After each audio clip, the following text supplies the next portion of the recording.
नमस्कार मित्रांनो, मी मोहर कांबळे आजच्या ब्लॉगमध्ये तुमचं स्वागत करतोय। व्हिडिओचा टायटल आणि थंबनेल बघून तुम्हाला अंदाज आला असेल आपण कुठे आलो आहे।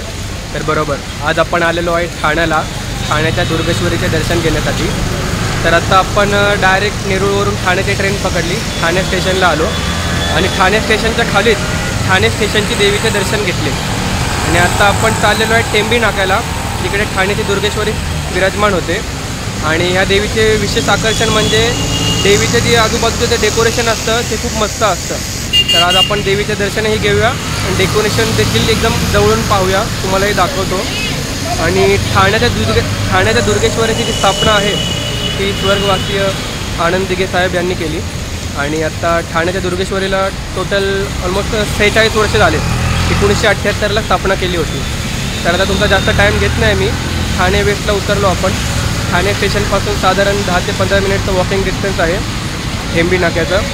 तर आता आपण भेटूया टेंबी नाक्याला, ठाण्याच्या दुर्गेश्वरीजवळ। तर मित्रांनो, आता आपण ठाणे वेस्टवरून आलो, ठाणे स्टेशनपासून आपण चाललेलो आहे टेंबी नाका, इकडे ठाण्याची दुर्गेश्वरी विराजमान होते। आणि आता आपण बरोबर आलेलो आहे एका तलावाच्या मागे। त्या तलावाचं नाव आहे काय मित्रा, नाव तलावाचं?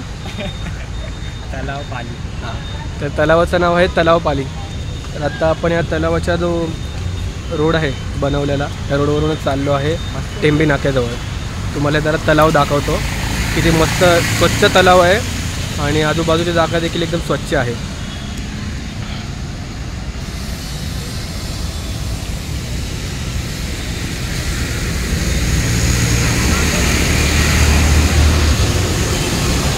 तर आता ठाणे वेस्टवरून आलात तर तुम्हाला पहिला एक लँडमार्क पकडायचा आहे, म्हणजे तो तलाव पाली। त्या तलावाच्या रोडवरूनच जायचं आहे तुम्हाला टेंबी नाक्याला। साधारण 10 ते 15 मिनिटाचं वॉकिंग डिस्टन्स आहे। मी पहिल्यांदा आलो आहे देवी दर्शनासाठी, ते म्हणजे ठाण्याच्या दुर्गेश्वरीच्या दर्शनासाठी। तर आता आपण बघूया कसं होतं दर्शन, किती गर्दी आहे ते बघूया आपण। फर्स्ट टाईम एक्सपिरियन्स असणार आहे आपला। तर आशा करतो तुम्हाला हा व्हिडिओ आवडेल। व्हिडिओ आवडल्यास व्हिडिओला लाईक करा आणि आपल्या मित्रांसोबत शेअर करा। तर आता आपण भेटूया टेंबी नाक्याजवळ। तर मित्रांनो, ठाणे स्टेशनपासून साधारण 10 मिनिटाचं वॉकिंग डिस्टन्स आपण कवर केलं। 10 मिनिटाच्या नंतर आपल्याला दिसलेलं आहे ठाण्याच्या दुर्गेश्वरीचा इंटरनल गेट, तुम्हाला दाखवतो आता। तर साधारण इथून आलो आपण ठाणे स्टेशनपासून आणि समोरच आहे ठाण्याच्या दुर्गेश्वरीचा इंटरनल गेट।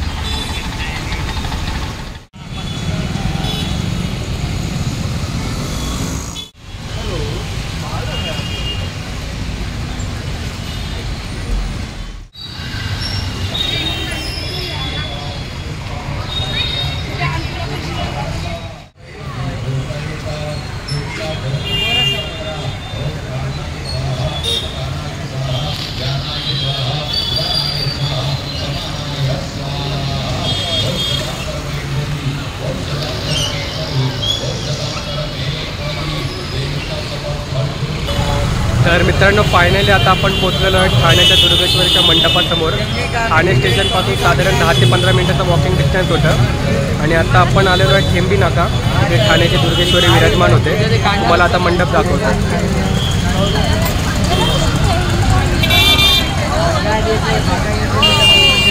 तर इकडे असा मंडप आहे देवीचा आणि उजव्या साईडला भक्तांची रांग आहे। रांगेतूनच आपल्याला दर्शनासाठी जायला भेटणार आहे। तर आता आपण जाऊया रांगेमध्ये देवीच्या दर्शनासाठी।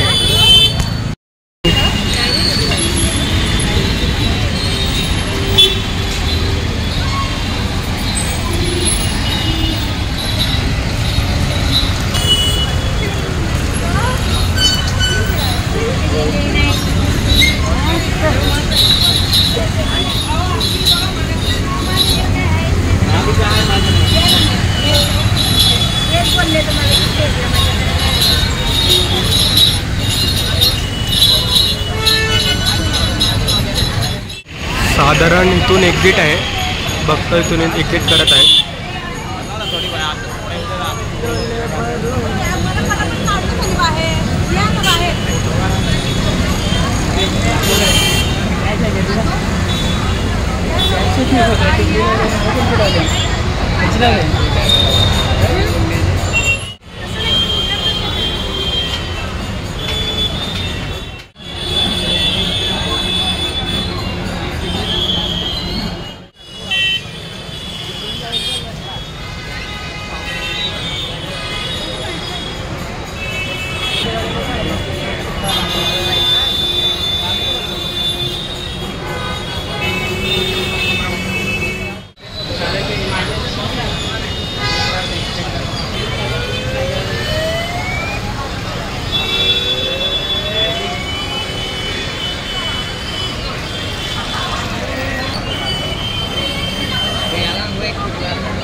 ठाण्याच्या दुर्गेश्वरीच्या मंडपामध्ये आणि आपल्या समोरच आहे ठाण्याची दुर्गेश्वरी.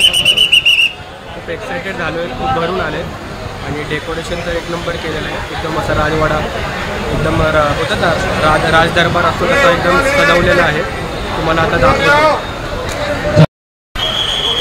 2 हात जोडून ठेवा.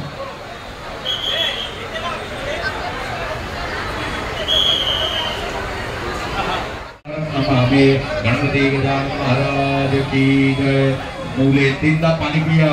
ओम केशवाय नमः, नारायणाय नमः. पवित्र पवित्र वादरवांबतांगदो पिवा यत्मरेत पुंडरीकाक्षाभ्यंतर तुते पुंडरीकाक्षाय नमः. बोला ओम ऐं ह्रीं क्लीं चामुंडायै वित्ते.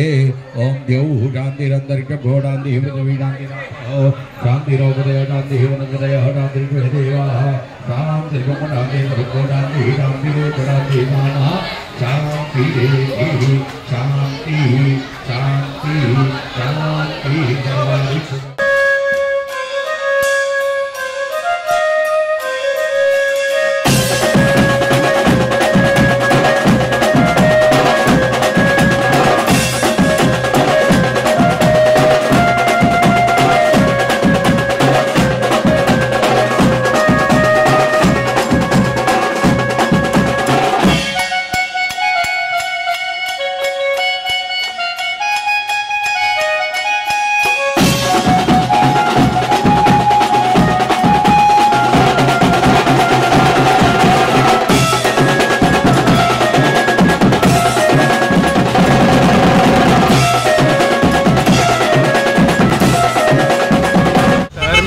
फायनली आपल्या ठाण्याच्या दुर्गेश्वरी आईचे दर्शन झालेले आहे.